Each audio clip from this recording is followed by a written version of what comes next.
Hello and welcome to HFMA Talk, the podcast for NHS Finance. I'm Lisa Robertson, a Policy and Research Manager here at the HFMA. In this podcast, you can hear the full conversation had on how the money flows in terms of allocations, spending and contracting arrangements. This is a supplementary episode to our main episode on the introduction to finance as the Health and Care Act comes into effect. As introduced in the main episode, I am joined for this conversation by Mark Bakewell, Sheila Stenson, Caroline Wood and Nikki Briggs. So I want to start today by thanking all of you who have joined me today to share your thoughts and experiences. So can I ask you to take us through where the money comes from, how it's allocated, what it needs to be spent on it, and the contracting arrangements in place to do this? I suppose the simplest way of putting it really is that, nationally there's an allocation formula that drives the money that comes into the NHS from the Department of Health, and obviously that's negotiated, with Treasury as part of the overall government spending. The approach then is that there is a working group, allocation group that meets regularly to agree a formula, an algorithm, a methodology of dispersing that spend across the country and into the different sectors. So again, CCGs or ICBs going forward will receive, a share of a national pot of money based on that formula and based on that approach. The formula, obviously is really complex, understandably, but generally speaking, tries to reflect, different levels of needs, deprivation, age of the population, and lots of other factors that help then to drive the value of what allocation should be for each of those different parts, and that then flows down on an annual basis into local systems. The majority of that is pretty much tied up in existing historic sort of contract spends. There might be a little bit around the margins that sometimes is given non-recurrently, and there's a little bit of room for manoeuvre. But also keen to stress, I suppose, that often the allocation doesn't always match expenditure, and that's where the need for generating savings. So in CCG language, that's been called QUIP. So productivity and other types of savings, cash releasing in the main, and certainly on the provider side, when that money is then passed through, obviously cost improvement programs. So inevitably, there's always a level of challenge to the difference between the expenditure within the system and the resources that are allocated. There are different types of allocations. So there's revenue allocations, there's capital allocations, there's in CCG language again, running cost allocations that are specifically for the administration of the organisation. And then you get into a little bit of detail then about recurrent and non-recurrent allocations, and then how that then manifests itself. So generally speaking, systems will receive recurrent allocations, which will grow each year as a result of national funding uplifts. And then non-recurrently, you may get some things happen in year, so long-term plan commitments or release of money for specific initiatives. Sometimes that gets rolled into baselines going forward, so it becomes part of the normal spend. Alternatively, things can stop because perhaps the pilot hasn't quite worked out in the way they're intended, or it was for a specific purpose. So that's generally what happens. Allocation processes flow in. There's a view about budget setting and what's needed for the coming year. Generally, then you'd set your plan for the year, including what savings or what investments you're able to make. And then obviously throughout the course of the year, the plan is approved at the start, and you'll generally monitor against that through the course of the year and hopefully deliver the target. Yeah, so it's allocated, down from kind of NHS England stroke improvement on a population-based allocation, which has been so for quite a while. Obviously, we've just come out of a 2-year kind of COVID regime, so it's felt very, very different because we've had previous to that payment by results, and things were changing previous to that as well because people were moving towards aligned incentive contracts. So as we come out now of the COVID regime and we move forward, we're going to have the population-based allocation. But from money, really, from a provider point of view, obviously I'm working a provider, our money kind of funding flows from currently CCGs. It might flow from contracts we have with NHS England, in particular specialists, but also literally from a mental health perspective, over the last couple of years, we've seen money start to flow to us from provider collaboratives that we're now part of. So, and that's obviously been something new that's kind of come into kind of being in the last couple of years. So that's generally kind of how the money flows. Can I ask you to try and explain a few things in simple terms for us, such as the other sources of income available? Yeah, there are other sources of income, and I was kind of racking my brains about this one in terms of kind of what it is. So actually, you've got the public health kind of income. You've got, as I said, provider collaboratives, which is quite new, but that is many mental health trusts now get income that way. You've got education income, you've got research income, there's private patient income, and then there's overseas patient income as well. So there are different revenue streams depending on where you are in the providers, for example, that you might get funding from. From a capital point of view, obviously, capital is used for us to be able to invest in our assets and for us to be able to kind of, procure new IT systems, which is very, very different to what revenue is used for, which is for our kind of day-to-day running of the business that we provide. So staff costs, for example, non-pay costs. So quite different to funding sources, but quite rightly so have to be kept very separate too.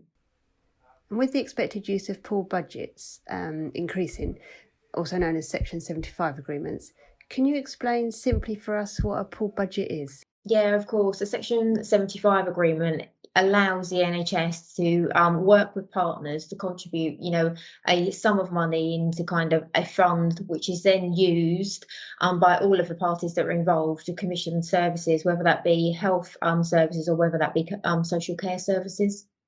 Mark, can you explain a little bit more about contracting arrangements and how they will work? The contract, if you like, is between the statutory body, the organisation, so the ICB in the New World, and the relative provider or organisation that will provide the services that's been commissioned to do so. There are a range of different approaches, and obviously they are changing with the times, really. So in the last 10, 15 years, we've had more of an activity-based contracting type approach. So some people refer to it as payment by results, where for every unit of activity, there's a tariff or there's a cost attached to that unit of activity, and contracts will, in the main for NHS contracts, will change as a result of that. In the last 2 years, 3 years, we've tended, I suppose, as a system to move away from that volatility and have more what I suppose you would argue is more block contract regime. So where there's certainty and clarity of income and expenditure between different parts of the organisation. And that's certainly where, certainly we're looking to locally to help support, continuity. And you may have heard the term sort of aligned payment incentive sort of models. And that's, again, where we're trying to get the system to act appropriately and together as in achieving the outcome rather than having lots of different types of behaviour. In terms of the contracting world that sits behind that, obviously there's lots of different contracts that we tend to use, but in the main there would be the NHS standard contract, and there's some different variations of that and some smaller grant agreements. Again, back to the sort of the change that we're looking to make. We're trying to move away from that activity-based contracting to varying forms of what you'd argue is sort of lead provider or aligned incentive or prime provider type models. So we're trying to disentangle really the involvement of the commissioner in that process and really trusting and empowering the providers to, they know what they need to deliver, and often the contracting sort of mechanism sometimes can get in the way, where you need multiple providers within that sort of pathway and system to deliver what's required. So really trying to change the emphasis of the contracting regime, and again over the next, you'd argue, 5 to 10 years, with provider collaboratives and different types of providers needing to work together, then I think we'll be moving more and more into that sort of outcomes-based payment sort of reform that needs to happen to incentivise the right types of behaviour. The way it works in the CCG, we had a single contract, we had a host lead commissioner, and they were our main contact for contracting purposes, and all the other CCGs within the Northwest patch were associates and aligned on that contract. So we had one contract but multiple CCGs. As we move forward into the ICB, that will continue. So rather than having over 20 CCGs, we'll have the main 3 ICBs, but then the 2 places part of that contract as well. The contract will be in place with the CCG and they will automatically transfer over to the new ICB on the 1st of July. Yeah, so I think it's going to be really interesting because contracting with partners that are inside that system, actually we can't rely on the traditional methods of an NHS contract and then escalation, because the escalation is going to be within the system itself. So I think you're going to have to much more rely on partnership arrangements, on things like risk shares. So that's going to be about having collective understanding of each organisation's pressures and drivers of both the financial position, but also those kind of quality and key performance measures, and being able to manage those through things like risk shares, through having open conversations about how we mitigate, not just in terms of organisation, but also across the system, because otherwise we're going to find that ICB becomes an escalation committee rather than actually something that really is strategic and drives performance and improvement. I think because of that, there's therefore an opportunity, isn't there, to work differently, so we can start to look at transforming whole pathways. The other thing which would be helpful for listeners to hear about is the Elective Recovery Fund. Peter, can you explain to us what it is and how it works? Where we are this year is there's a ring-fenced pot of funding from the government. So we do have just over £2 billion for elective recovery that's been allocated by the government. And what we've done is we have asked all systems to deliver 104% of what was their 1920 baseline for elective activity. And what the 104% is of cost-weighted activity. So taking account of the fact that one outpatient appointment is quite different from a surgical procedure, isn't it? So if we weight the elective activity, we're asking everyone to get to 104% of where they were in 1920 as we start to recover. And that is what we're asking people to do to earn what will then be a system. We have a system level allocation of elective recovery funding. We then have a system of, at a system level, if people exceed that 104%, then they have the potential to add 75% of kind of a tariff for activity over and above that level.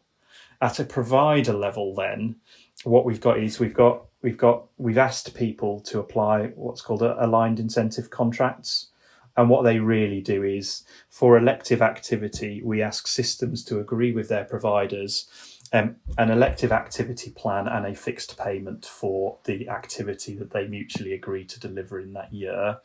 But then over and above that level of activity, a provider would be subject to kind of a 75% of tariff payment above that level and a 75% reduction below that level. So there's a fixed payment, but then there is flex around that fixed payment depending on the activity that's delivered for all elective activity other than follow-up outpatients.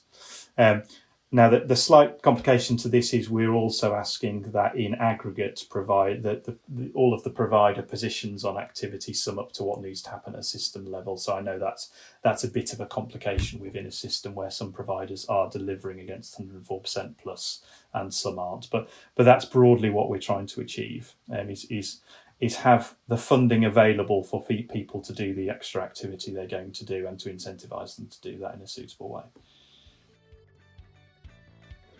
Thank you for listening to HFMA Talk and this supplementary episode to our main episode on the introduction to finance as the Health and Care Act comes into effect. Don't forget to subscribe to this podcast to keep up to date with new episodes.